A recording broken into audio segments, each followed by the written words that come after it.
Oke. Bukan nggak terkait dengan kasus yang sidang. 2022, Baik. tapi perbuatan yang diduga contempt of court 6 Februari 2025. Oke. 3 tahun belakangan kok dirujuk. Yang di belakangnya emang Tuhan tahu dia akan terjadi 3 tahun mendatang. Saya nggak lagi, kita udah cerai KAI. Kami udah talak 3. Kami udah pisah. Kau ceraikan aku terima talakmu. Selesai. Diputus 2022, dibuat oleh PT, dipecat 2025. Saya di situ, Pak Prof, bukan sebagai lawyer.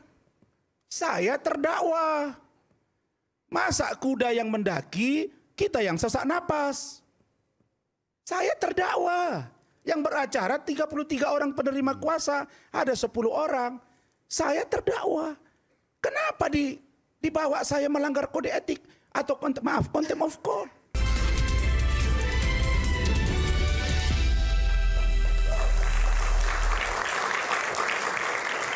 Perseteruan dua pengacara memang bukan hal yang ternyata singkat, tapi buntutnya panjang.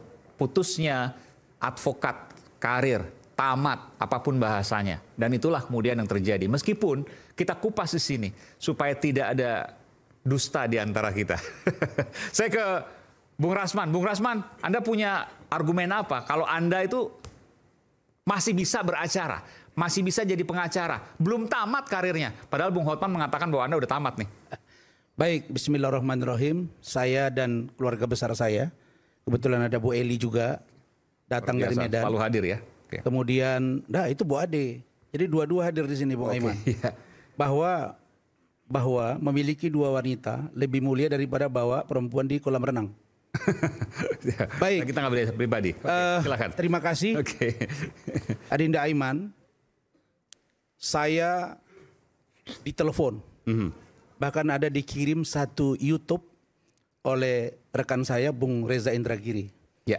Beliau kirim ke saya, kemudian di bawah dia buat caption. Bang, izin saya bercanda, biar terhibur.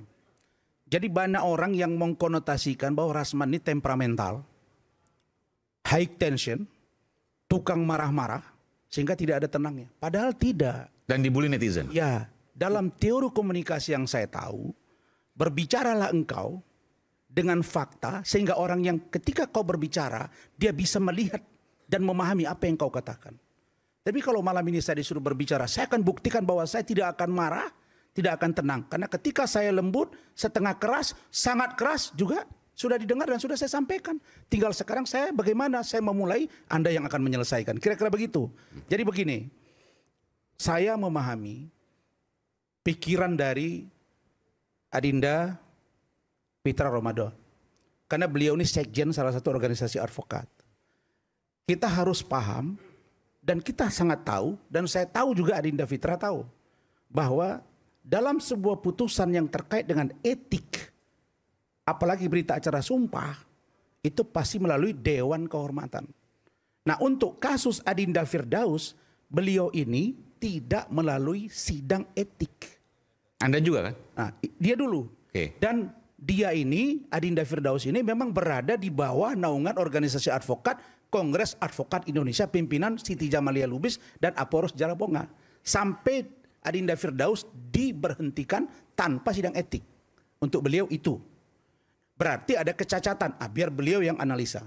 Sedangkan terhadap saya, inilah yang saya juga sedikit sedih. Nanti kalau saya ngomong agak keras dibilang menghina lagi. Nah, dalam klausul putusan yang saya terima sampai hari ini aslinya belum ada. Ya. Penetapan Ketua Pengadilan Tinggi Ambon nomor 44 KPT W27/U tahun 2025 tentang pembekuan berita acara pengambilan sumpah advokat nomor urut 118 atas nama Razman Arif SH tanggal 2 November 2015 demi keadilan berdasarkan Tuhan Yang Maha Esa. Pada poin C, bahwa berdasarkan surat keputusan, ini menimbang ya, klausul menimbang, bahwa berdasarkan surat keputusan Dewan Pimpinan Pusat Kongres Advokat Indonesia nomor 081 SK 7 2022 tanggal 15 Juli 2022 tentang pemecatan Saudara Razman Arif Nasution SH dari kepengurusan dan keanggotaan Kongres Advokat Indonesia telah terbukti melanggar kode etik advokat Indonesia dan jatuhi sanksi pemberhentian tetap sebagai advokat. Pada poin ini, Prof, pertama, ini dipecat, satu, tidak pernah dilakukan sidang etik.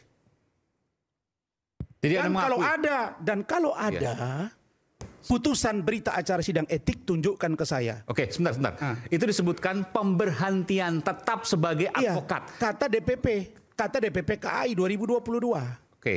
Tanggal berapa? 15 Juli 2022. Oke. Nah, pertanyaannya, saya tidak diperiksa secara etik, tapi diberhentikan. Nah, lalu kemudian kejadiannya 2022, maaf, kejadian pemecatan ini, oke, bukan nggak terkait dengan kasus 2022, tapi perbuatan yang diduga contempt of court 6 Februari 2025. 3 tahun belakangan kok dirujuk. Yang di belakangnya emang Tuhan tahu dia akan terjadi 3 tahun mendatang. Saya nggak lagi, kita udah cerai KAI. Kami udah talak 3. Kami udah pisah. Kau ceraikan aku terima talakmu. Selesai. Bagaimana, Prof? Bisa ini retroaktif, Prof? Diputus 2022, dibuat oleh PT, dipecat 2025. Urusannya contempt of court. Saya beracara menggunakan kartu Peradi Bersatu yang ditangani Pak Zeprin dengan Pak Ade Darmawan. Kenapa lari ke belakang? Kalau dendam saja. Itu satu poin. Poin yang kedua, dikatakan saya dipecat 15 Juli 2022. Saya punya bukti. Kalau saya itu kan bicarakan by data. Saya punya bukti tanggal 13 Juli 2022, nomor 293 RAN 2022, perihal pengunduran diri. Saya mengundurkan diri 13 Juli 2022. Jadi saya sebelum dipecat, saya sudah mundur. Kenapa saya mundur? Karena saya sudah minta agar dilakukan pemeriksaan terhadap beberapa orang yang saya anggap pada waktu itu tidak fair. Termasuk diantaranya Sekjen waktu itu Apollos Jarabonga. Ada suratnya ini. Bawa ke lab, periksa. Nah, yang aneh, surat pemecatan tidak saya terima sampai hari ini tidak ada. Mana tanda terimanya, mana aslinya. Baru beredar semalam, dikirim sama Adinda Firdaus. Baru keluar pemecatannya kemarin di medsos. Kemudian berita acara etiknya mana? Tidak ada. Jadi 2 poin ini telak. Masa sekelas pengadilan tinggi, perintah Mahkamah Agung kok menjabarkan hukum sembrono. Itu loh. Nggak usah orang hukum juga pasti paham gitu. Masa perbuatan saya mukul orang 2022, terus sekarang dihukumkan sekarang. Kan kebalik, emang dia Tuhan apa kan? Bagaimana kalau saya meninggal dunia tahun 2022, 2024? Dipecat juga saya. Kan aneh gitu loh. Aku udah cerai sama kalian. Aku nggak mau lagi kalian gitu loh. Baik. Udah. Berikutnya saya terus ya Rinda ya. Itu 2 poin ya. Kecacatan ini loh, kecacatan ini. Baru kemudian disebut di sini bahwa telah terjadi kegaduhan yang dilakukan oleh Saudara Rasman Arif SH di Pengadilan Negeri Jakarta Utara pada persidangan hari Kamis 6 Februari 2005 dalam perkara 01057 Jakarta Utara yang berimplikasi pada citra, marwah dan wibawa pengadilan. Sekarang saya tanya, saya di situ, Pak Prof, bukan sebagai lawyer. Saya terdakwa. Masa kuda yang mendaki, kita yang sesak napas. Saya terdakwa. Yang beracara 33 orang penerima kuasa, ada 10 orang. Saya terdakwa. Kenapa dibawa saya melanggar kode etik atau contempt of court? Kenapa saya harus dibekukan berita acara sumpah? Nggak ada hubungannya kan? Saya terdakwa ya terdakwa. Kalau saya di situ sebagai lawyer, saya pakai toga. Kenapa saya bilang saya mau pakai toga? Ini saya kritik lagi Mahkamah Agung. Anda udah minta maaf kan kemarin Mahkamah Agung? Ya kan kita diperintah. Kita samaan wa ta'atan. Perintah, nanti biar dijelaskan ketum. Oke. Anda minta maaf ke Mahkamah Agung, Anda menyampaikan apa dan kenapa? Sebelum Anda menjelaskan. Ya, saya pertama, jujur, sidang etik itu luar biasa. Ketum, Sekjen, ada Irjen Pol Pak Anjar, ada juga Pak Sylvester. Di situ dikatakan, terjadi perdebatan sengit. Kalau dilihat dari etik, Pak Rasman ini dikenakan dari etik yang mana? Dia terdakwa. Tapi karena rame urusan ini nanti dibilang Peradi Bersatu disuap sama Rasman, Rasman kuat, opini publik udah kita tampung saja, sampaikan dia terjadi pelanggaran keras. Saya bilang, ketum, sekjen, Dewan Etik pakai toga loh menidang saya. Itu baru keren. Masa kita nggak pernah nikah terus dicerai? Kan aneh juga kayak DPP KAI. Jadi mereka ini sidangnya ke Pak Ketum ya. Pakai toga, ada hakim, ada pembela, ada penuntut. Diputus, oke, saya patuhi, saya press con terbuka minta maaf, saya datang. Walaupun saya tahu bahwa Mahkamah Agung juga manusia dan perlu dikoreksi. Itu poinnya. Jadi saya patuh. Nah, menurut beberapa profesor yang saya tanya, kalau ini urusannya dengan penghinaan, begitu minta maaf, marilah kita saling memaafkan. Kita ini kan sekarang begini, Bung Aiman. Saya ini bukan teroris sehingga menjadi musuh negara. Saya bukan gembong narkoba sehingga menjadi musuh negara. Saya bukan koruptor sehingga menjadi musuh negara. Saya bukan pembunuh sampai mutilasi. Ini urusan sawah sepeta yang digarap tetangga. Kemudian yang tadinya bilang, sawah saya digarap sama tetangga. Dia ngadu ke saya. Datang yang bilang nggak pernah saya garap. Belakang dia kami garap-garapan. Loh aku dibawa dalam persoalan garap-menggarap. Sawahmu yang digarap, kenapa saya yang dibawa? Udah digarap sawah dia, saya komplain, tiba-tiba tetangga sebelah digarap lagi, itulah Firdaus. Kena dia. Mungkin yang pemilik sawahnya Anda hina, saya curiga, nggak berkenan, kan begitu? Saya curiga dengan Adinda Aiman, garap sawah ini sering digarap orang lain. Jadi dia lupa siapa yang menggarap, dan saya dibilang mau peserta menggarap. Baru yang terakhir. Pemilik sawah siapa namanya? Itulah dia yang saya duga berinisial IQ, IK. Oke. Ya, jadi ini urusan garap-menggarap dua orang, saya dibawa-bawa sampai urusan saya pemecatan. Yang terakhir, ini kalau kita mau jujur ya, kita mau jujur. Urusan berita acara sumpah, saya tadi diskusi dengan Prof. Jelas pendapat Prof. Marwarar, saya udah lama dengan beliau di 2014. Bahwa urusan contempt of court tidak ada kaitannya dengan urusan berita acara sumpah yang dibekukan. Beliau sendiri sudah baca literaturnya, tidak ada yang namanya dibekukan. Benar nggak, Prof? Oke, sebelum saya tanya dulu ke Bung Pitra atau Bung Fredrik, bebas yang mau menanggapi siapa. Bahwa tadi betul apa yang disampaikan oleh Prof. Marwarar, bahwa berita acara sumpah bisa dicabut kalau ada pemecatan dalam tanda kutip ya oleh organisasi advokat. Nah, ini organisasi advokat sudah mengeluarkan atau pemecatan di 2022. Tapi kemudian digunakan untuk kasus di 2025. Itu gimana? Oke, Bang Fredrik silakan. Menurut saya begini ya. Pertama, kita harus jernih melihat dalam undang-undang siapakah yang berhak mengangkat advokat. Tentu itu adalah organisasi advokat. Ya.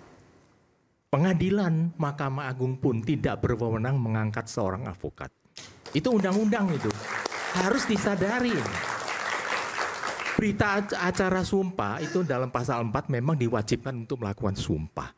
Tapi berita acara sumpah itu bukan pengangkatan advokat. Pembekuan berita acara sumpah menurut saya ini adalah melanggar dalam hal masalah soal tata negara. Karena apa?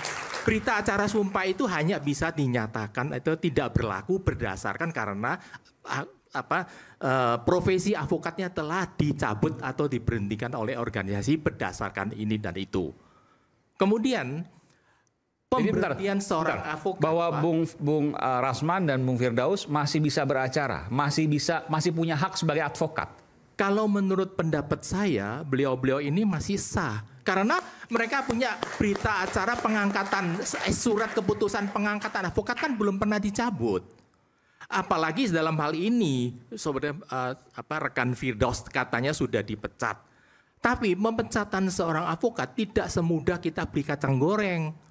Dalam hal ini kan wajib disidangkan oleh namanya sidang kode etik. Saya mau tanya ke Bung Firdaus. Tidak bisa dalam hal ini. Hari ini saya nggak senang, saya hari ini pecat. Anda hari Kamis kan sidang lagi.